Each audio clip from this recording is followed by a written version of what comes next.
Part 2 of your mini series on how to value a home using the price per square foot basis, and in this video I explain to you exactly what to include in your square footage.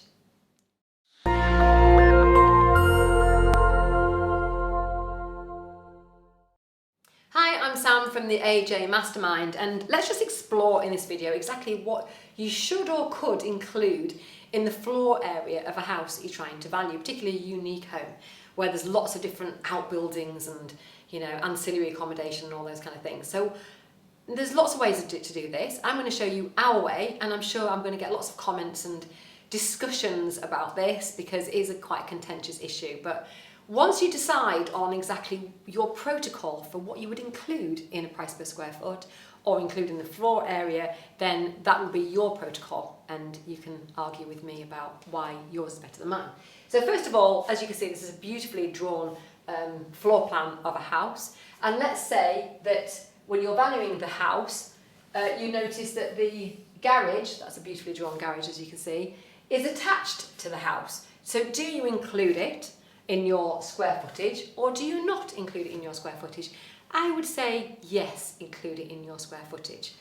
If it's got a double floor garage, so you've got literally a garage underneath, it's not sleeping accommodation of any kind, and then above you've got like a little annex, maybe just a room that the kids use sometimes, I would include both those floors. So that's twice the square footage. So let's say this is 300 square feet because it's a double garage. That will be an extra 600. Now, when do you not include a garage? Well, you wouldn't include a garage when it's not attached. This is my view of it anyway. Now, this is when it gets a bit complicated because let's say your garage is here, or their garage, and it's not attached to the house. So you've got 300 square foot that we're not actually including. But let's say that you've still got that room above it. There is some kind of accommodation or could be accommodation. We would include the top and not the bottom. Confusing, I know, so that's 300 square feet to add on to the house. You still with me? Now, what if you've got ancillary accommodation like a granny flat? We would always include a granny flat. What if you've got accommodation in like a big barn here? We would include that. So the only time we wouldn't include a building that's away from the house is when it was just a garage or just a large shed or just somewhere to store stuff, and it probably it couldn't really be converted without a lot of time and expense, whereas the room that's above it probably could be used quite easily. So if it's plasterboard and it's got electricity in, then I would include it in the square footage. So that's what I would include and not include. It's not you know, it's not 100% strategy. It's something that we use as a protocol.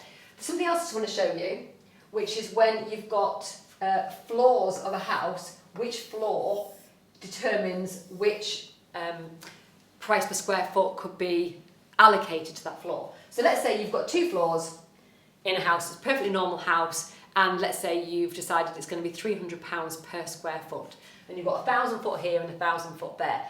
Very, very simply, you've got 2,000 foot, sorry, 2,000 foot, and you can just times that by your £300 per square foot. So you've got 600k price point. With me? Now, what if this house has got a cellar like that? If it's got a cellar, then I would say, depending on what the cellar's like, so if it's a beautiful like cinema room and, you know, it's all been done out nicely and it's got really good head height, it's been tanked, it's got lighting and all the rest of it, and carpets maybe, then actually I would probably equate that to half the price of these two. So this is £300 a square foot, this is £300 a square foot, and I would say that that would be £150 per square foot, unless it's actually a true cellar, maybe a wet cellar, maybe it's not got great head height, maybe it's just for storage. So then in that case, I would just go a quarter of it, which is £75 a square foot. And let's say they've got an attic here.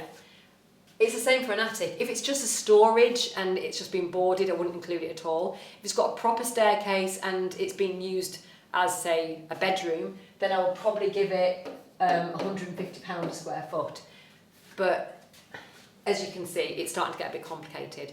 Now, we did this for an old vicarage that we sold a few years ago, and the amount we calculated it to, which was £300 a square foot, exactly like that, we got exactly that price for it when we sold it, exactly, because it stacks up. And actually we even explained to the surveyor exactly how we were valuing on a price per square foot basis. So there you go, you've got how to value on a square foot basis, which is what we did in last week's Whiteboard Wednesday, if you find that.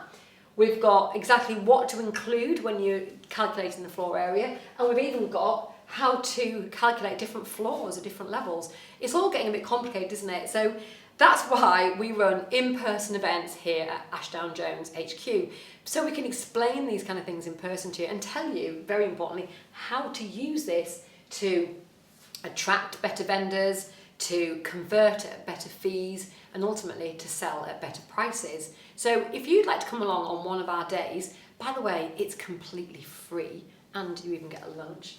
All you need to do is go to, if I can find it, there you go, ajmastermind.co.uk/events. We'll ask you for a small refundable deposit, genuinely refundable, as soon as you set foot through the door here at AJHQ, because you can't see this room, but it's only got room for about 12 people in it, and we want to make sure that it's full of really lovely, ambitious, chip-loving estate agents, because we give you chips for lunch.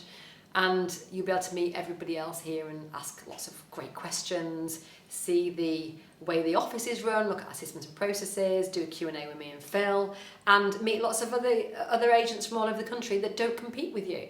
So it is a really phenomenal day. We run them several times a year, and all you need to do is go to that web address, and we look forward to seeing you here, and I look forward to seeing you on the next Whiteboard Wednesday. So see you then.